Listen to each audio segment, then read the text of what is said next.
এই ৮ বছর বয়সী মেয়েটি আসলে বিমানের ককপিটে বসেছিল। সে একা একটি ভয়ঙ্করভাবে বিগড়ে যাওয়া বিমান চালাচ্ছিল। কিন্তু ক্যাপ্টেন যখন এটা দেখলেন, তিনি মেয়েটিকে থামালেন না, বরং ফ্লাইট অ্যাটেন্ডেন্টকে বললেন সব অচেনা লোকজনকে বের করে দিতে। ক্যাপ্টেন বুঝতে পেরেছিলেন মেয়েটি বিমানে যা যা করছিল সবই ঠিকঠাক ছিল। সবাই যেটা জানতো না সেটা হলো এই মেয়েটি একসময় একজন তুখোড় পাইলট ছিল। কিন্তু একটি পুরস্কার অনুষ্ঠানে দুর্ঘটনা ঘটে গেল। ছাদ থেকে একটা ঝাড়বাতি তার উপর পড়ে সে দুর্ভাগ্যজনকভাবে মারা গেল। হয়তো স্রষ্টা চেয়েছিলেন মেয়েটি এই বিমানের 200টা জীবন বাঁচাক, তাই তিনি আবার মেয়েটিকে পৃথিবীতে পাঠিয়েছেন। ঠিক যখন বিমানটা অদ্ভুতভাবে কাঁপতে লাগলো, ফ্লাইট অ্যাটেন্ডেন্টরা সাথে সাথে যাত্রীদের বললেন এটা শুধু বাইরের বাতাসের কারণে হচ্ছে। কিন্তু পরের মুহূর্তেই ডানার একপাশে বিকট শব্দে বিস্ফোরণ হলো। ককপিটের কাঁচ ভেঙে গেল। প্রচন্ড টানের কারণে ক্যাপ্টেন সাথে সাথে জানালা দিয়ে বাইরে ছিটকে গেলেন খানিকটা। মেয়েটি তার অনেক দিনের উড়ানের অভিজ্ঞতা দিয়ে বুঝতে পারলো এটা কোনোভাবেই বাতাসের কারণে হচ্ছে না। সে আন্দাজ করলো বিমানের বাম ইঞ্জিন নষ্ট হয়ে গেছে। ঠিক তখনই অক্সিজেন মাস্কগুলো আপনা আপনি নেমে এলো। ফ্লাইট অ্যাটেন্ডেন্টরা তাড়াতাড়ি যাত্রীদের মাস্ক পরতে বললেন। মেয়েটি বুঝে গেল বড় কিছু একটা হয়ে গেছে, তাই সে দৌড়ে ককপিটের দরজায় গেল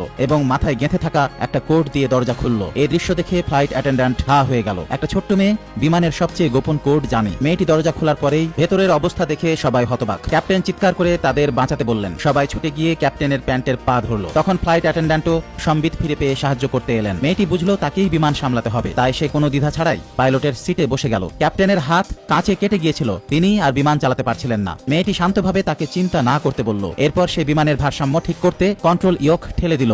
সেই সময় টাওয়ার থেকে একটি বার্তা এলো। বিমান আস্তে আস্তে ঠিক হচ্ছে জেনে টাওয়ার খুশি হলো। কিন্তু ঠিক তখনই একজন যাত্রী ককপিটে ঢুকে মেয়েটিকে থামানোর চেষ্টা করলো। তিনি মনে করলেন এই মেয়ে বিমান চালাতে জানে না, তার মতে মেয়েটির কারণে সবাই মারা পড়বে। ভাগ্য ভালো, ক্যাপ্টেন সাথে সাথে তাকে ধমক দিলেন, কারণ ক্যাপ্টেন জানতেন এই ছোট্ট মেয়েটির পাইলটিং তার নিজের চেয়েও ভালো। নিজের দুর্দান্ত পাইলটিং দিয়ে ছোট্ট মেয়েটি শেষমেশ সমুদ্রের কাছে জরুরি অবতরণ করলো, আর এভাবে বেঁচে গেল 200টি জীবন।